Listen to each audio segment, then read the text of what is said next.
জয় কৃষ্ণকালী মায়ের জয়, জয় সোনা মায়ের জয়, জয় মঙ্গলা মায়ের জয়। এই বলে ভিডিওটি শুরু করলাম। আজ আমি কিছু বলবো বলে এই ভিডিওতে এলাম। কৃষ্ণকালী মায়ের মন্দির হচ্ছে বলে প্রতিবাদ, নাকি ওয়াইটিতে ভিউজ কামানোর জন্য, কিছু উপার্জন করার জন্য মন্দির হতে না দেবার চক্রান্ত, ঠিক কোনটা বলতে পারছি না। ঈশ্বর নিয়ে যে খেলা চলছে সত্যি তা লজ্জাজনক। আমি মা পেয়েছি, অথবা এইখানে আসুন, ভক্তরা অনেক উপকার পাবেন। এই জায়গায় মা জাগ্রত, বা আরও কত কি। এইভাবে অনেক চ্যানেল খোলা আছে, প্রচারও হচ্ছে, হয়তো দলে দলে ভক্তরাও যাচ্ছে, উপকারও পাচ্ছে। কিন্তু মঙ্গলা মায়ের কাছে, অর্থাৎ বেলেরা কৃষ্ণকালী মায়ের কাছে, কি বলুন তো, একটা জিনিস খুব ভালো লাগে, এখানে কোনো নেতিবাচক কথা শোনা যায় না। হয়তো আপনার অকাল মৃত্যু যোগ আছে, কিন্তু মঙ্গলা মায়ের মুখ থেকে এমন সুন্দর বক্তব্য শুনবেন, আপনার চিন্তা এই যে অকাল মৃত্যু যোগ, এই কথাটাই মাথা থেকে বেরিয়ে যাবে। আপনি সব সময় তখন এই মঙ্গলা মায়ের কথাগুলোই চিন্তা করবেন। হ্যাঁ, অকাল মৃত্যু বলে কিচ্ছু হয় না। একটা কথা কি জানেন তো, আমরা যা চিন্তা করি ঘুরে ফিরে সেই চিন্তাই বারবার মাথায় আসবে, আর এর ফলে আমাদের জীবনে তাই ঘটবে। যেমন যদি আমরা নেগেটিভ চিন্তা করি, তাহলে আমাদের জীবনে নেতিবাচক প্রভাবই পড়বে, আর যদি পজিটিভ চিন্তা করি, তাহলে সেই ইতিবাচক প্রভাব আমাদের জীবনে আমূল পরিবর্তন এনে দেবে। যেমন এই ভিডিওতে মঙ্গলা মায়ের কিছু কথা আছে, যা শুনলে আপনারও ভালো লাগবে। সেগুলো হয়তো শুনেছেন মায়ের ভিডিওতে, তবুও আমার মনে হলো আমি একটু এই কথাগুলো আবারও শেয়ার করি। যারা যারা এখনও শোনেননি তাদের জন্য অবশ্যই, আর যারা শুনেছেন তাদের জন্য আরও একবার শোনার জন্য অনুরোধ করব অবশ্যই। জানেন তো, আমার কাছে এই জন্যই মঙ্গলা মা অতি প্রিয় হয়ে উঠেছে। এত চ্যানেল দেখি, কিন্তু তাদের মুখে এইরকম পজিটিভ কথা কখনোই শুনি না।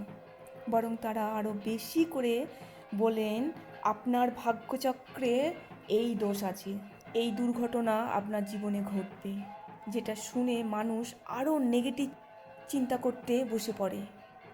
তার ফলে মানুষের জীবনে দুঃখ নেমে আসে বেশি বেশি করে। তাই আমি বলবো পজিটিভ কথা শুনুন, আর জল পোড়া, তেল পোড়া, কবচ, মাদুলি অথবা দামি দামি স্টোন কিছুই ধারণ করার কোনো প্রয়োজন নেই। নিজের মনটাকে সবসময় পজিটিভ চিন্তার দিকে অগ্রসর করুন, নেগেটিভ চিন্তাকে দূরে সরিয়ে রাখুন। দেখবেন অনায়াসেই আপনার জীবনে সুন্দর সুন্দর ঘটনা ঘটছে।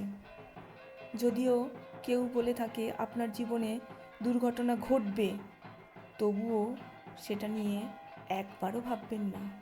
যদি আপনাকে কেউ এরকম নেগেটিভ কথা বলে থাকেন, উনি কি সঠিক বলছেন? উনি তো সঠিক নাও হতে পারেন, কিন্তু আপনি সেই ব্যক্তির নেগেটিভ কথাটা চিন্তা করে করেই আপনার জীবনে দুর্ঘটনাটা ঘটিয়ে ফেলবেন। তখন ওনার কথাটাই সত্য হয়ে যাবে, এটাই ভাববেন তো। জানেন তো, ওনার কথাটা এখানে সত্য হলো না, আপনার নেগেটিভ চিন্তাটাই ওনার কথাটাকে সত্য করে তুলল। যদি আপনি পজিটিভ চিন্তা করতেন, কখনোই দুর্ঘটনাটা ঘটতো না। তাই বলবো, সবসময় আপনি পজিটিভ চিন্তা করুন, নেগেটিভ ছড়ানো মানুষদের থেকে দূরে থাকুন। কারণ জীবনে চলার পথে আমি আপনি যা ভাববো তাই ঘটবে। সুতরাং ভালো কথা শুনবো, ভালো জিনিস দেখবো, ভালো কথা বলবো। জয় কৃষ্ণকালী মায়ের জয়, এই মন্ত্র বলবো। আর অবশ্যই একটু সময় নিয়ে মঙ্গলা মায়ের কথাগুলো শুনুন, এই কথাটাই আমি বলবো, উপকার হবেই হবেই। সবাই ভালো থাকবেন, সুস্থ থাকবেন, আনন্দে থাকবেন। নেগেটিভ কথা শুনতে শুনতে হাসিটাই হারিয়ে গেছে আমাদের সকলের মুখ থেকে। তাই মায়ের পজিটিভ কথাগুলো শুনুন, আর সর্বদা হাসি মুখে থাকার চেষ্টা করুন। আপনি ওর অকাল মৃত্যু আছে, একটু হাত দিয়ে দিন না মাথায় মা। আচ্ছা, আমি অনেকের কাছে ঠিক বুঝি, 3 জনের কাছে দেখেছি। হ্যাঁ তো আপনি বলুন, আপনি একবার নেই। শোনো, যখন একটা বাচ্চা মায়ের গর্ভে জন্মগ্রহণ করে, একজন মনে দেয় তার মাঙ্গলিক দোষ, সেই ছোট্ট সেই সন্তানটাকে যখন তার বিয়ে হয় না বা তার ছেলের বিয়ে হয় না, তার সর্বদোষ। এইগুলো ভগবান শ্রীকে দিয়ে পাঠায়, এগুলো আমরা চাপিয়ে দিয়ে বোঝাই না। কোনো মৃত্যুর যোগ নাই, তুমি আরো মরবে। বাচ্চার কথা চিন্তা করতে করতে যারা এগুলো বলে না, এর মৃত্যুর যোগ আছে, এর মরণ হবে, এর কাল সর্প দোষ আছে, এর মাঙ্গলিক দোষ আছে, এইগুলো যখন কোনো মানুষ চাপিয়ে দেয় কলঙ্কটা, সে ওই চিন্তা করতে করতে আরো মরে যায়, মৃত্যুটাকে কাছে নিয়ে আসে। কিচ্ছু নেই, গোবিন্দ নাম জপ করো, গোবিন্দের উদ্ধার করো। আমি এই কুসংস্কার বিশ্বাস করি না, বিশ্বাস করো আমি ছিঁড়ে ফেলে দিই। তাবিজ, তাবিজ, কবচ, জল পোড়া, তেল পোড়া, সর্ষে পোড়া, এইগুলো আমি বিশ্বাস করি না। আমি গোবিন্দকে বিশ্বাস করি, ভগবান শ্রীকৃষ্ণ। সেই জন্যই তো আমার পিছনে এত লেগেছে মন্দিরটা ভাঙার জন্য, কারণ তো আছে। যেটা লাখ লাখ ভক্ত, এত টাকা এত টাকা এত টাকা এত টাকা, কোথাও কিছু লাগছে না, শুধু জয় কৃষ্ণকালী মায়ের জয়। শোন, এত বড় মাদলি বলে তো মাদলি টেনে ছিঁড়ে দেবো আমি ছিঁড়ে দিই, মায়ের সামনে ছিঁড়ে দিই।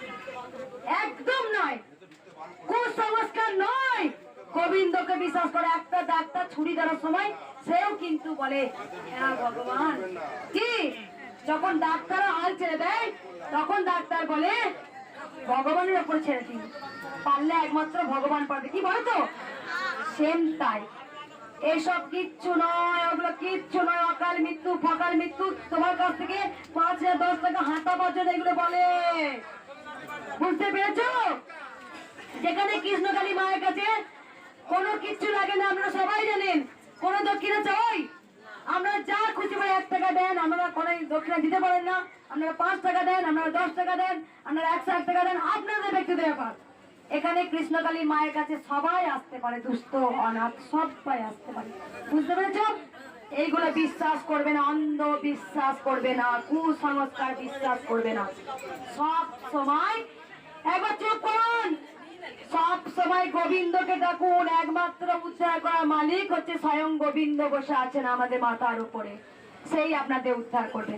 যিনি কৃষ্ণ তিনি কালী, কারণ ভগবান এক এবং অদ্বিতীয়। মায়ের মুখের দিকে তাকিয়ে ওম নমঃ শিবায় জপ করুন, মা খুশি। মায়ের মুখের দিকে তাকিয়ে কৃষ্ণের নাম করুন, মা খুশি। মাতা ভৈরবীতে আবার হরিনাম হলে খুব খুশি। বাৎসরিক পুজো কার কাছে হরিনাম চেয়ে এসছে বাবা জানি না, সে আবার 15,000 টাকা খরচা করে বাৎসরিক পুজো। যা যা ভেবেছিলাম মন্দির ভাঙবে, বাৎসরিক পুজোর দিন ভক্ত আসতে দেবে না, কৃষ্ণকালী মাতা উল্টে দিয়েছে।